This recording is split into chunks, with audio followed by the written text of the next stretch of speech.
This conference will now be recorded. Question है basic question है related to reducing balance method.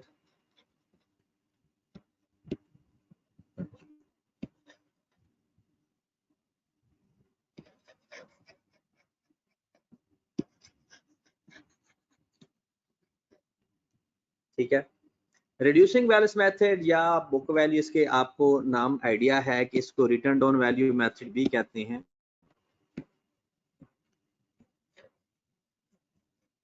Return down value method,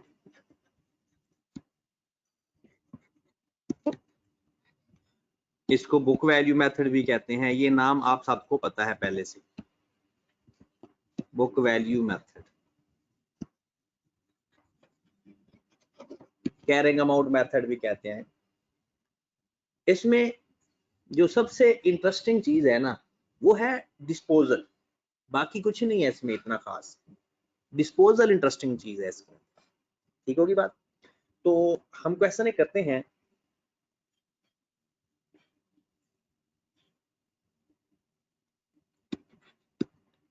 ABC company has cost of assets at 1/7/2020 rupees 400 million and accumulated appreciation at this date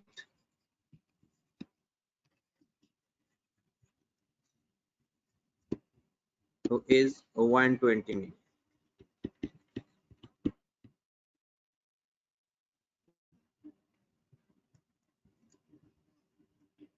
At 1/1/2021, asset purchased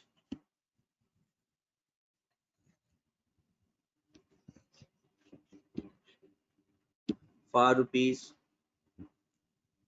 200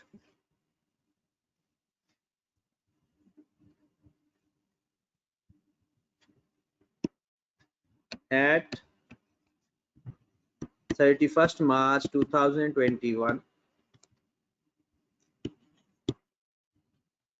assets sold for rupees 80 million.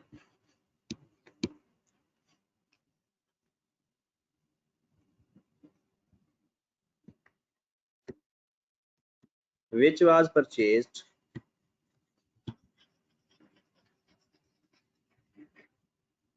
at 1/1/2017 for rupees 120 million.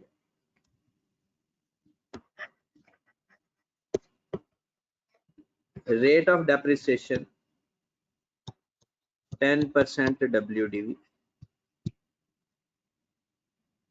हाँ जी, ये जल्दी से सवाल note करें। हमने इसकी requirement में इसकी जर्नल एंट्री भी पास कर रहे हैं, इसके लेजर भी बनाएंगे, इसी सवाल के एक्सट्रैक्ट भी बनाएंगे और इसी सवाल का हम डिस्क्लोजर भी बना देंगे, ताकि हमारी प्रैक्टिस इन चारों चीज़ों की रहे।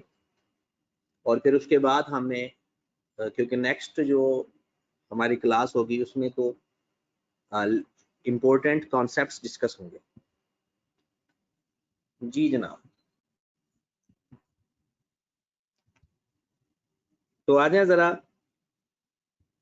रिक्वायरमेंट में आप लिख लें।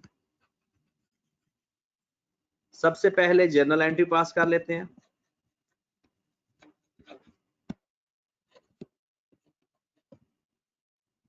दूसरी रिक्वायरमेंट में लेजर बना लेते हैं। तीसरी रिक्वायरमेंट में extract of the financial statement और चौथी रिक्वायरमेंट में notes on property, plant and equipment.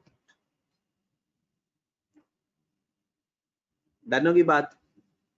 इन तमाम चीजों में IS 16 की जो बेसिक रिक्वायरमेंट है, ये बात याद रख लें, वो हमने वैसे करना वर्किंग में है, बट मैं आपको यहाँ पहले उसको सॉल्व करने का तरीका बता देता हूँ, क्योंकि बाकी तो सारी फॉर्मेलिटी है। सबसे ज्यादा IS 16 के अंदर एक चीज है depreciation for the year find करना, किसी भी साल की। हर मेथड में इसका अपना ही तरीका होता है। स्ट्रेट लाइन में अपना तरीका होता है, WDV में अपना होगा, सम ऑफ डिजिट्स में अपना मेथड है, प्रोडक्शन यूजेज मेथड, मतलब डेप्रिसिएशन फाइंड करने में ही मसला होता है और किसी जगह कोई इशू नहीं है। तो अगर आप डेप्रिसिएशन फाइंड करने के ऊपर पहले ग्रिप हासिल कर लें तो बाकी कॉन्सेप्ट पर फिर सोचने के लिए ज्यादा टाइम मिल जाएगा। और दूसरी चीज हमें चाहिए होती है यहाँ पे accumulated depreciation ऑफ डिस्पोजल। ये दो चीजों की मेन वर्किंग हुआ करती है, ठीक है। तो हम भी इन दो चीजों की वर्किंग करते हैं और आज इसका इन दो चीजों की वर्किंग पे लास्ट होगा टारगेट। बाकी सारी चीजें हैं वो जैसे जैसे आप प्रैक्टिस करते जाओगे वैसे वैसे आपको चीजें सही समझ लगती जाएंगी। Got it? चलें जी। तो सबसे पहले फिर हम आते हैं डेप्रिसिएशन फॉर द ईयर के फॉर्मेट में। ये जरा गौर फरमाइएगा सारे लोग मिलके, जब मेथड WDV हो, ये सबको पता है कि डेप्रिसिएशन बुक वैल्यू पे अप्लाई होती है, तो हम क्या करते हैं 172120 हमारा ईयर का स्टार्ट है, हम यहां पर लिखते हैं ब्रॉड डाउन और उसमें से डिस्पोजल माइनस करते हैं। ये हमारी प्रैक्टिस है मेन। अगर मेथड हो WDV तो ब्रॉड डाउन की भी बुक वैल्यू माइनस किया करते हैं और डिस्पोजल की भी बुक वैल्यू माइनस किया करते हैं, और ये दोनों इस डेट की होना जरूरी है। और याद रखें जो लास्ट लेक्चर है मैंने आपको date wise book value find करवाना सिखाई है, डेट वाइज। बात समझ रहे हो ना कि जो हमने क्वेश्चन किए हैं कल, जो इससे पहले एक लेक्चर हुआ था, उसमें मैंने सिर्फ फार्मूले की मदद से आपको date wise book value find करना सिखाई थी। अब ये काम करते कैसे हैं? सिंपल सा काम है जनाब। ब्रॉड डाउन की बुक वैल्यू कभी गिवन होती है, कभी हमें फाइंड करने की जरूरत पड़ जाती है जी।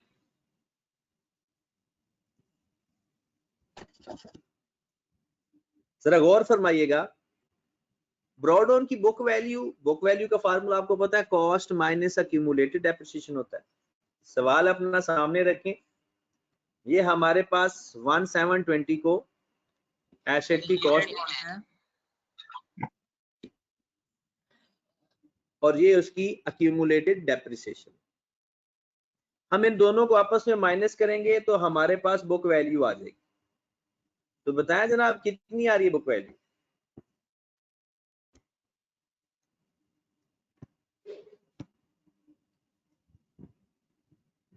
बुक वैल्यू कितनी आ रही है? 400 में से 120 माइनस कर दें, 280 माइनस डिस्पोजल की भी बुक वैल्यू चाहिए, और डिस्पोजल की बुक वैल्यू फाइंड करने के मैंने आपको ढेर सारे फार्मूलाज बताए। तो अब आप वो फार्मूला लगाएं बुक वैल्यू का, और हमें चाहिए 1720 को। क्या चाहिए? 1720 को। ईयर एंड हमारा 30 जून है। यहां पर मैं डेट लिखता हूं। हमने एसेट खरीदा था 11/17 को, एसेट खरीदा था 11/17 को, राइट। हमने इसकी बुक वैल्यू फाइंड करनी है 1720 तक। ये है डेट 1717 को हमने खरीदा था और हमें चाहिए बुक वैल्यू 1720। हमारा ईयर जो है वो जुलाई टू जून है। हमारा ईयर क्या है? जुलाई टू जून। अब इसका मतलब ये हुआ 2017 में जब हमने एसेट खरीदा था तो पहला साल 30 जून 17 को एंड हुआ होगा, उसके 6 महीने। जब हमने एसेट खरीदा 1117 को तो 30 जून 17 को पहला ईयर एंड हुआ, तो 6 महीने तो उसके हो गए। फिर आगे 30 जून 18 को एंड हुआ ईयर, पूरा साल हो गया। ये आपने उंगलियों पे गिन लेनी है, मैं आपको सिर्फ तरीकाकार बता रहा हूं ताकि गलती ना हो। फिर अगला ईयर एंड हुआ 30 जून 19 को, एक और साल हो गया। फिर अगला ईयर एंड हुआ 30 जून 20 को, तो ये 30 जून 20 और 1720 एक ही बात है। WDV में याद रखें जो पार्शियल टाइम होता है उसको अलग कंसीडर किया जाता है, स्ट्रेट लाइन में पूरा टाइम इकट्ठा कंसीडर किया जाता है। तो ये 6 महीने हो गए और ये 3 साल हो गए। Got it? अब फार्मूला लगाओ जरा। Book value is equal to cost into 1 minus R T into 1 minus R की पावर टी। बस, अगला फैक्टर नहीं लगेगा। तो कॉस्ट हमारे पास है 120 थी शायद, 1 माइनस 0.10 6/12, 1 माइनस 0.10 की पावर 3। और अगर आपको फार्मूला की समझ ना लग रही हो ना तो फिर वो फुल वर्किंग कर लिया करो। हाँ जी, बताया जरा कितनी बुक वैल्यू फाइंड की आप लोगों ने? 83।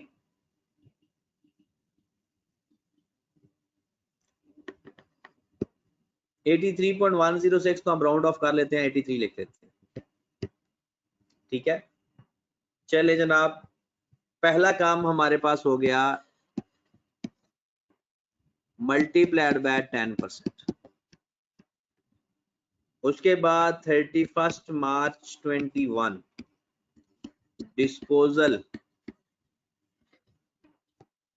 डिस्पोजल पे क्या आ गया जनाब? 83 मल्टीप्लाइड बाय 10% मल्टीप्लाइड बाय 9/12। फिर आ गया एडिशन,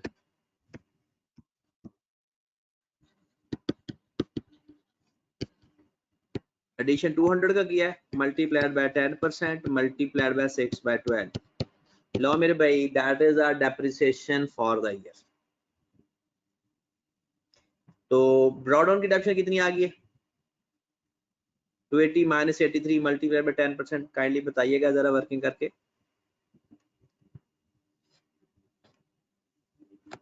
19.7।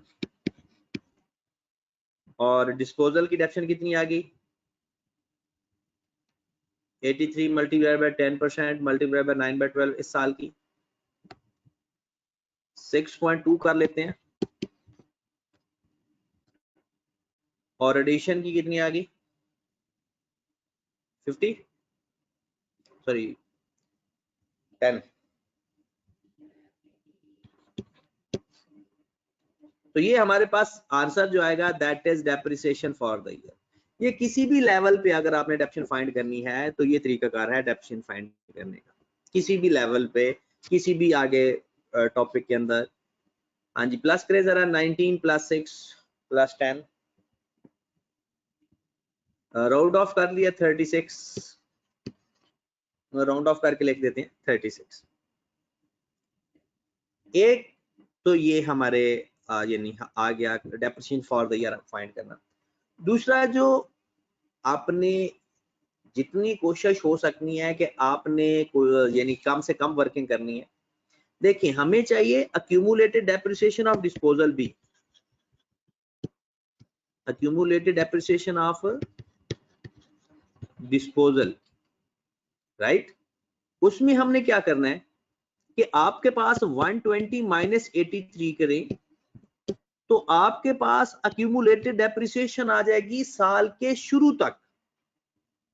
120 माइनस 83 करेंगे तो अक्यूमुलेटेड डेप्रिसिएशन आएगी साल के शुरू तक। कितनी आ रही है 120 माइनस 83 से? 37 प्लस जो इस साल की डेप्रिसिएशन आई है वो भी हम ऐड कर देंगे। जो डिस्पोजल की इस साल की डेप्रिसिएशन आई है हम वो भी ऐड कर।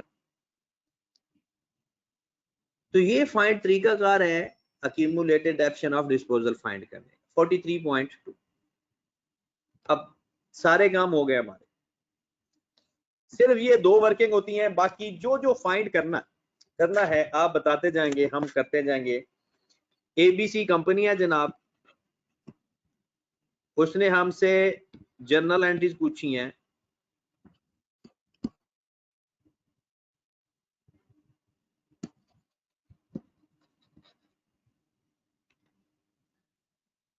डेट,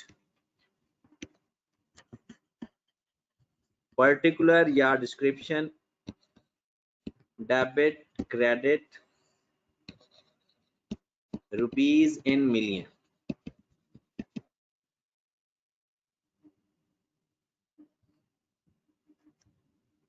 आपको पता है ब्रॉडऑन की एंट्री तो पास होनी नहीं है, तो 121 को आपने एक एसेट खरीदा, asset debit cash credit 200 million.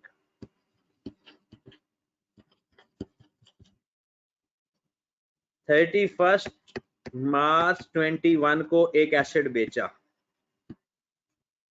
Cash debit, accumulated depreciation debit,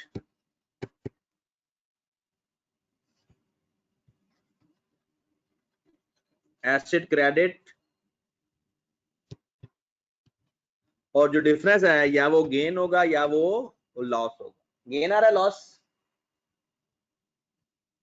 बताएं जनाब, डिस्पोजल के ऊपर गेन आ रहा है या loss?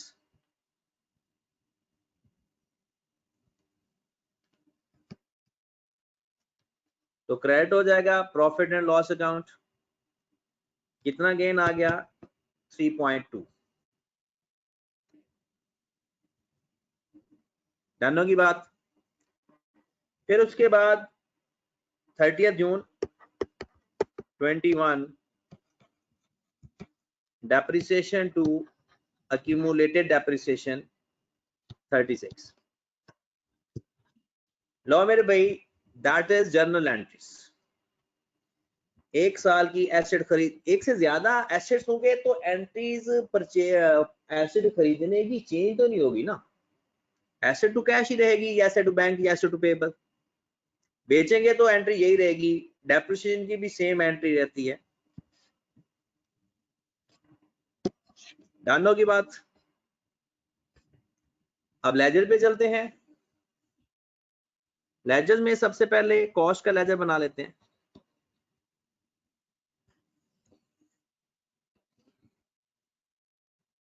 One 720 brought on 400, 121 addition हुआ 200, 31 मार्च 21 डिस्पोजल हुआ 120।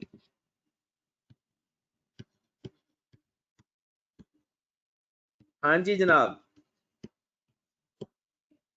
तो 30 जून 21 को हमारा कैरीड ऑन आ गया 480। बात क्या हुई? इसको आप एसेट का लेजर भी कह सकते हैं।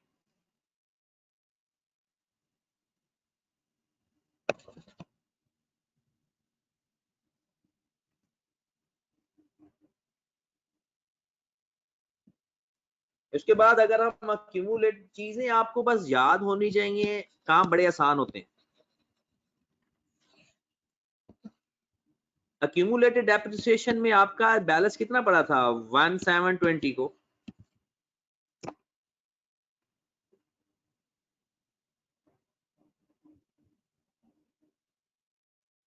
वन 720 को 120,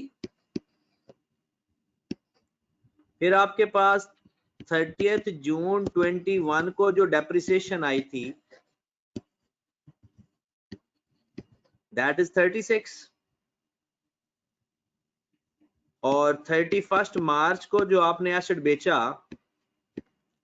उसकी जो अक्यूमुलेटेड डेप्रिसिएशन थी दैट इज 43.2। खत्म होगी बात, क्लोज कर देंगे 156।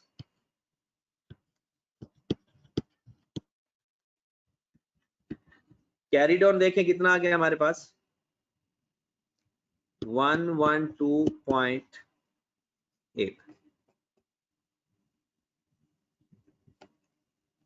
वर्किंग आप देखें वही वर्किंग चल रही है जो हमने पहली दफा कर ली थी,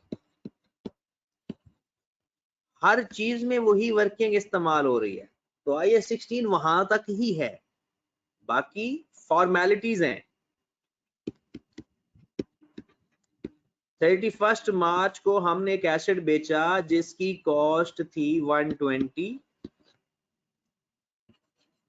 उस एसेट की अक्यूमुलेटेड डेप्रिसिएशन आई थी 43.2,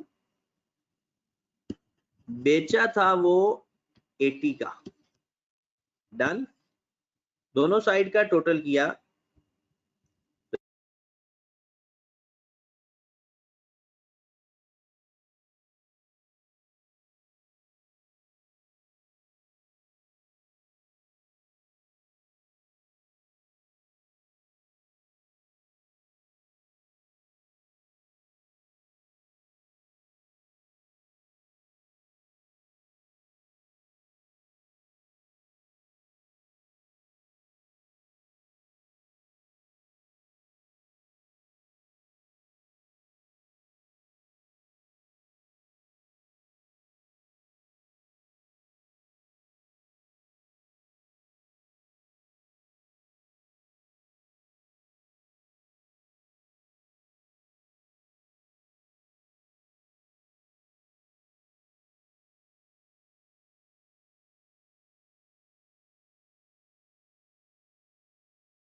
जी। डिस्पोजल तक ओके है।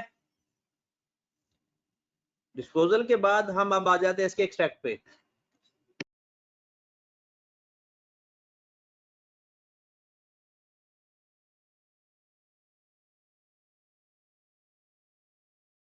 हाँ जी, डिस्पोजल के बाद अब आ जाओ एक्सट्रैक्ट पे।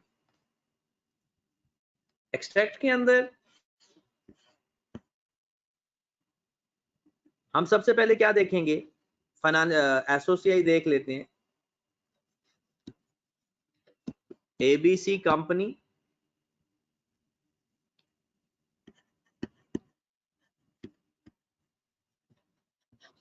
Statement of comprehensive income.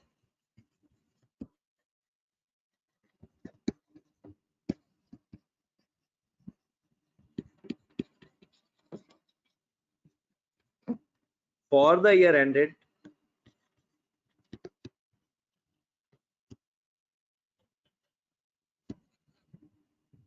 30th June 2021, क्योंकि एक ही साल है तो इसलिए डेट ऊपर लिख देते हैं। हाँ जी, स्टेटमेंट ऑफ कॉम्प्रिहेंसिव इनकम में दो चीजें हैं।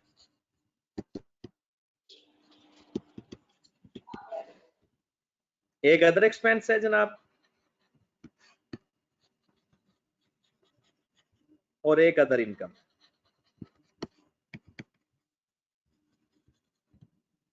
अदर एक्सपेंस में क्या चीज आ रही है? डेप्रिसिएशन।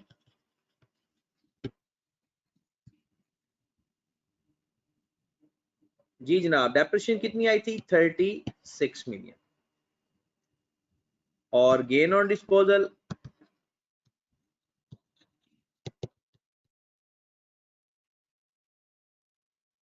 3.2। एसओसीआई का एक्सट्रैक्ट बन गया। Got it? और कोई भी ना इनकम है और ना ही कोई एक्सपेंस है। अब हम एक्सट्रैक्ट बना लेते हैं स्टेटमेंट ऑफ फाइनेंशियल पोजीशन का। वैसे ही एबीसी कंपनी लिखेंगे,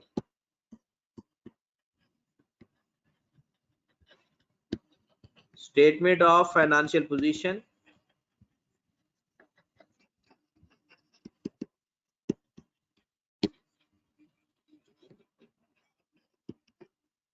as at 30th June 2021।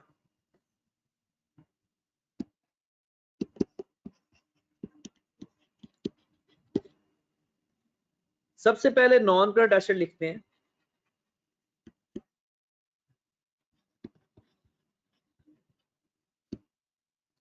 Non current asset में हम लिखते हैं उसकी कॉस्ट और में से लेस कर देते हैं अक्यूमुलेटेड डेप्रिसिएशन। अब कॉस्ट लिखते वक्त याद रखें, मैंने आपको एक तरीका बताया था कि जिस डेट का एक्सट्रैक्ट बनाना है उस डेट का कॉस्ट का बैलेंस और अक्यूमुलेटेड डेप्रिसिएशन का बैलेंस लिखें। कॉस्ट का बैलेंस कितना था, याद है आपको? कॉस्ट का बैलेंस कितना है? 480। सबको मिल गया? कॉस्ट के लेजर से जाकर ढूंढें, कॉस्ट के लेजर से जाकर ढूंढें और इस डेट का बैलेंस ढूंढें, मतलब कैरी डाउन। फिर अक्यूमुलेटेड डेप्रिसिएशन का कैरी डाउन बताएं। अक्यूमुलेटेड डेप्रिसिएशन का कैरी डाउन 112.8। इनको माइनस कर दें 367.2। और कोई है? कैश है तो सही, ये कैश क्रेडिट हो रहा है, वो भी एसओएफपी की चीज है। लेकिन अगर कोई कैश का बैलेंस पड़ा होता तो वो भी हम लिख देते। Most of the cases liability अगर क्रिएट हो रही हो तो वो लिख देते हैं। तो मेन यही है कि आप एसेट लिख दें तो गुजारा चल जाता है। चले जनाब, next last, notes on property plant and equipment में जो बातें थ्योरेटिकल लिखने वाली, जैसे मेजरमेंट बेस है जी, कॉस्ट मॉडल है, मेथड ऑफ डेप्रिसिएशन क्या है जी, reducing balance method, rate of depreciation क्या है 10%, और उसके बाद हम एक स्केड्यूल बनाते हैं। तो हम वो स्केड्यूल स्टार्ट करने लगे। कॉस्ट लिखेंगे, एसिड के नाम होंगे, अगर कोई और भी एसिड्स होंगे तो वो भी लिख लेंगे, और एक टोटल का कॉलम आता है, क्योंकि फिलहाल एक एसिड है तो टोटल के कॉलम की जरूरत नहीं। बैलेंस एट 111720, ये एक तरह का लेजर ही होता है, याद रखें। एडिशन 200, डिस्पोजल 120,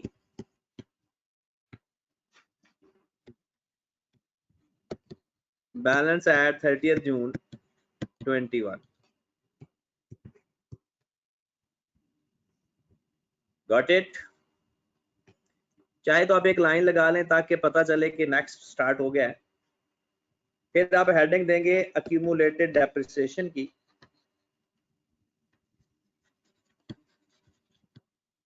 और वही काम balance 120, depreciation for a year 36,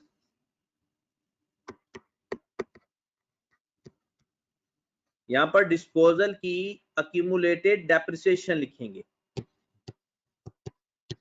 disposal की अक्यूमुलेटेड डेप्रिसिएशन लिखेंगे,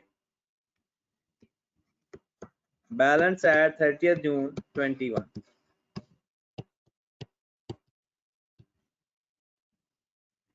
डनो की बात? ये 2 है 8 है? 8। उसके बाद नेक्स्ट हमारे पास आ जाएगा कैरिंग अमाउंट।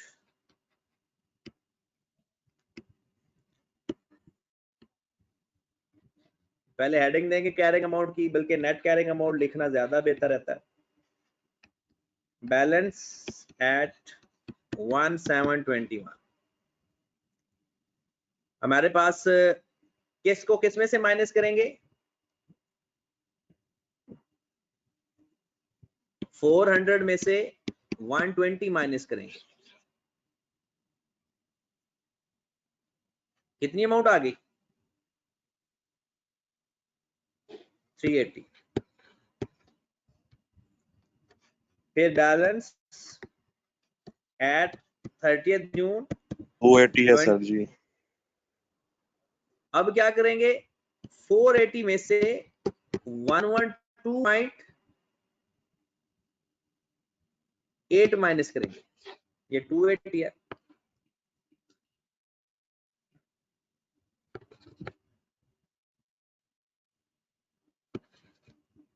तो 480 में से 112.8 माइनस किया तो कितना आ गया? 367.2।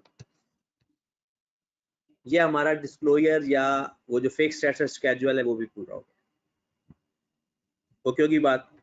लो मेरे भाई, जो बेसिक हमारी डेप्रिसिएशन है वो खत्म हो गई है। आप लोगों ने कोशिश करनी है कि जो असाइनमेंट के प्रैक्टिस क्वेश्चन है उसके पहले मिनिमम आपने कोई 16 क्वेश्चंस तक करने हैं। प्रैक्टिस के लिए जिसकी प्रैक्टिस नहीं है अच्छी वो करेंगे, बाकी लोग रहने दें। और इंशाल्लाह मंडे से जो हमारी ये ऑनलाइन क्लास हो रही है रिवीजन की, मंडे से इंशाल्लाह हमने कॉन्सेप्ट स्टार्ट कर देने हैं और वहां से फिर आगे हमारा काम शुरू हो जाएगा। ठीक है जनाब? ओके जी, अल्लाह हाफिज।